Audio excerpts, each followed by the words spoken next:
Mapagpalang umaga po sa ating lahat. Narito tayo sa Snake Road. Plano natin mag-spray tayo ng pandamo. Kasi umulan ng malakas dito kagabi. Pero ala pa rin tubig. Kaya lang magpapalipas pa tayo ng hamog.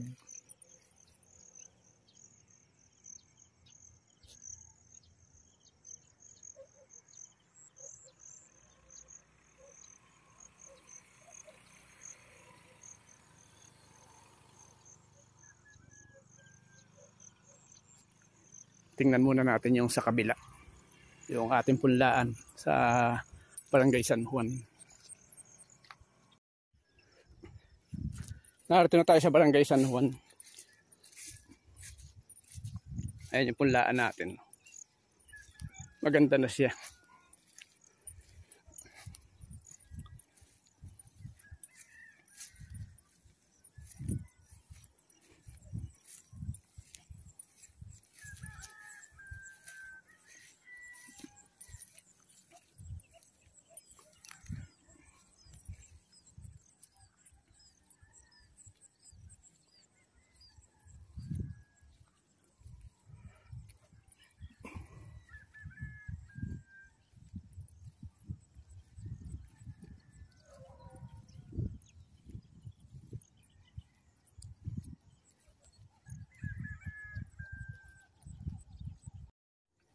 Mag-i-spray tayo ng Frontier.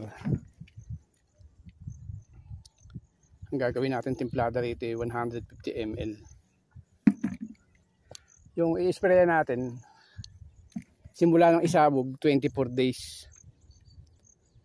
Kaya lang naisabog naman yun, hindi siya pinatubo, hindi siya ibinabad. Hindi siya pinatubo. Kumbaga sa direkta siya agad dito sa mga diretso siya sa lupa. Kaya ang gagawin natin timplada 150. Isang takal dito 100. Bali 150 ang gagawin natin timplada. Lalakasan na natin. Ito 100 dito.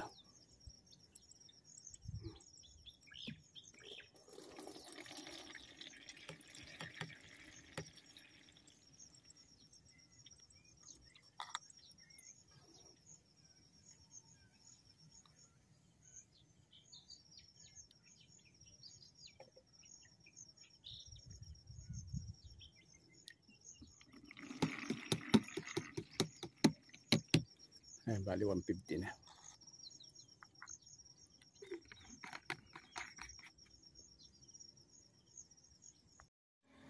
Baka mag-spray lang muna tayo ng isang banos na ata.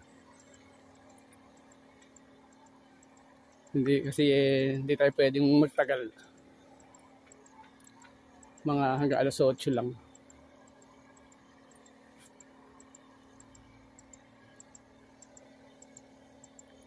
Marami na rin damo eh.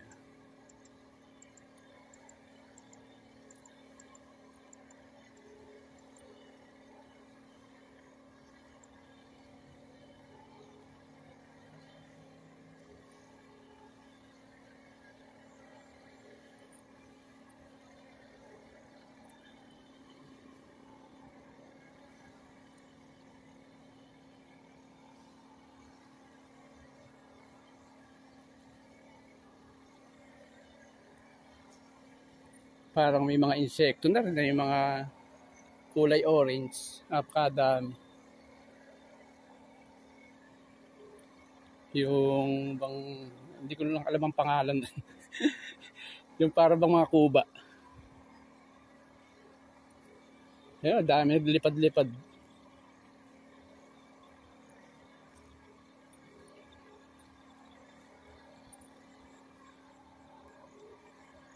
Ang kainaman sa pag-i-spray na ganito, hindi ka maliligaw kasi yung bakas ba, bumabakas dun sa, nakikita mo pa yung bakas ng paa.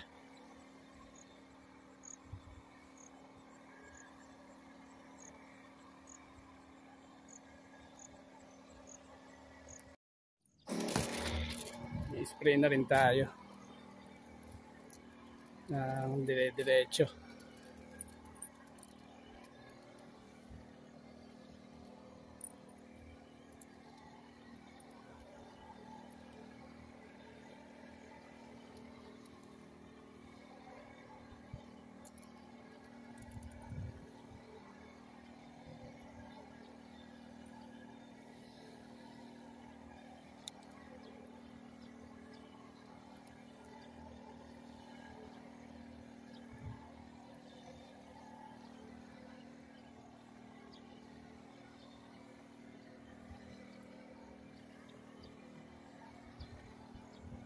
Umulang kasi rito ng malakas kaya napilitan tayo mag-spray.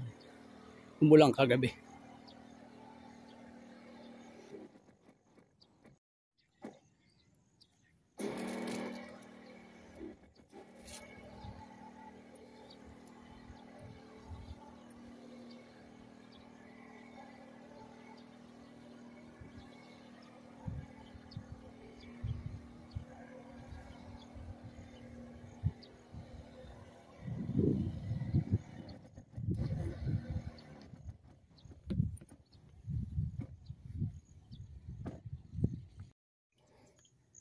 Dito tayo kumukuha ng tubig na pang-spray. Mahina pa rin ang agos ng tubig. Masyado damo ng ating ini-spray yan.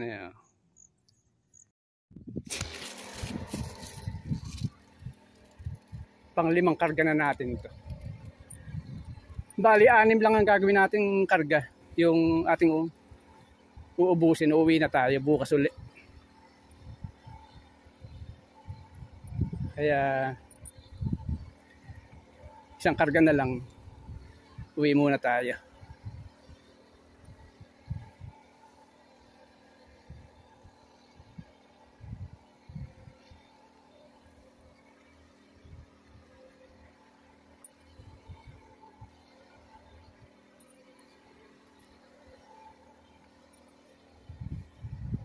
Ito bukas, pagka malakas ang tubig, patutubigan natin. At sana kung kahit mamayang gabi, uulan din siya ng malakas, okay din.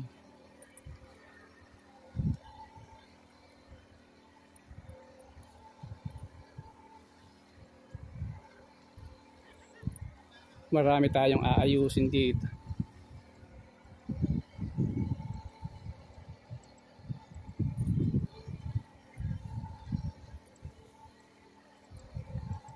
Na mga pilapil.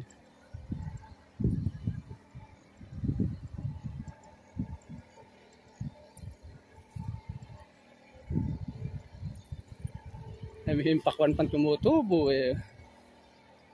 Tsaka milon-milunan, napakadami.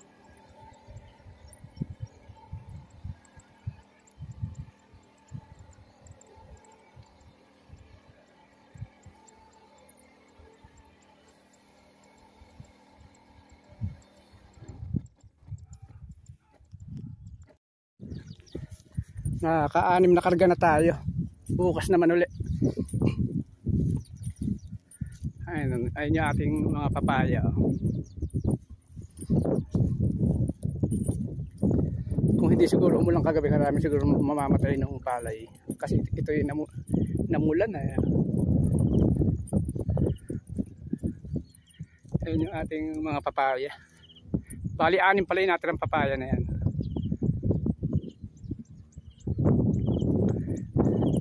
Kasi 2 yung lalaki, pinatay na natin. Ayan, ito.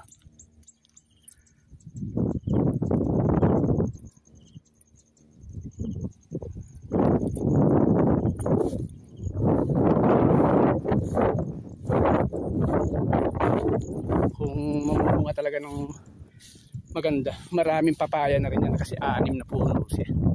Meron pang isa rin pagkatagpos ng panayan ng mga saging.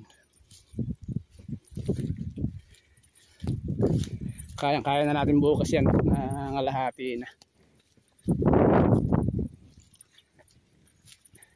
Ito yung isa yun.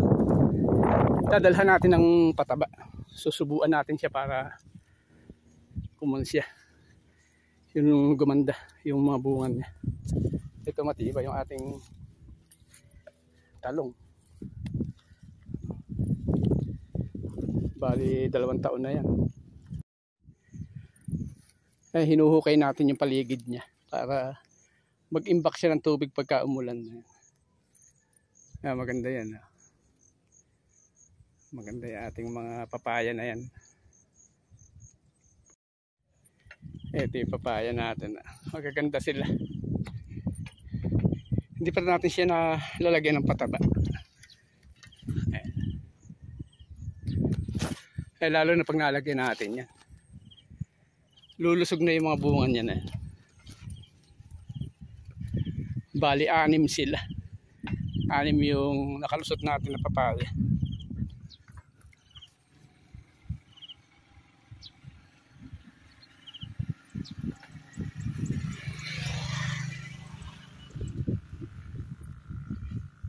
Pagka tayo sinipag mamaya at nakabalik, lalagyan natin ng pataba. Ayan, para magtuloy yung mga maliliit na yan, para hindi siya malaglag. Sasamahan natin ngayon ng 2,4-D.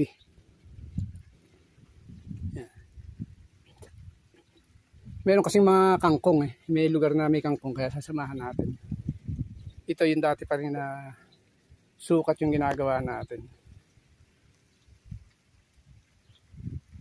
Yung 150 ml pa rin.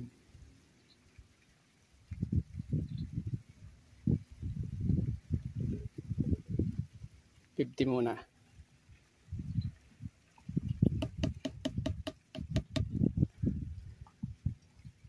Tsaka 100 ml.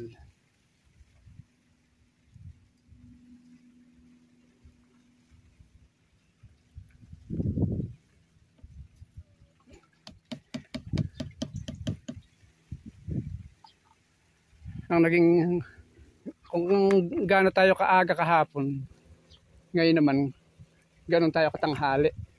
Kasi ngayon baka, kung di ako nagkakamali, baka mag-aalas 12 na ngayon o mga 11:30.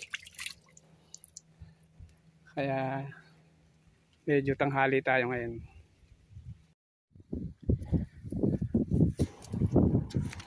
Ito yung i-spray natin ng kangkong, kaya nilagyan natin ng WD-40. Ay, na 2,4-D. Sa isip natin parang pinakalabang. 2,4-D ang nilagay, hinalo natin.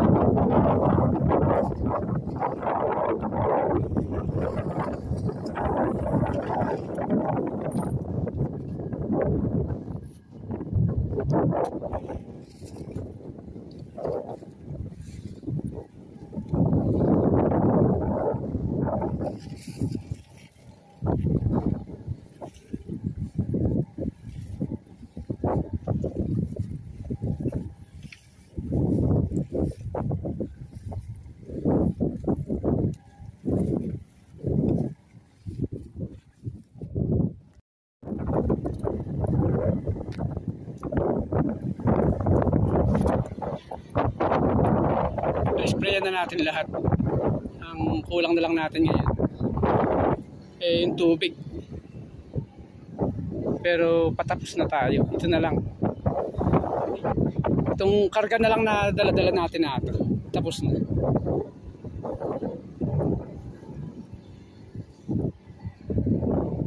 Eh kailangan magkatubig para talagang mapatay siya. Yung proseso nung frontier, kailangan mababad siya sa tubig ng mayroong 3 araw. Ito yung klase na ito, hindi kakayanin ng 3 araw. Baka swerteng magkatubig. Pagka hindi umulan parang medyo may kalabuan pa. Baka mga July pa ito. Kasi mahinang-mahina yung katubig.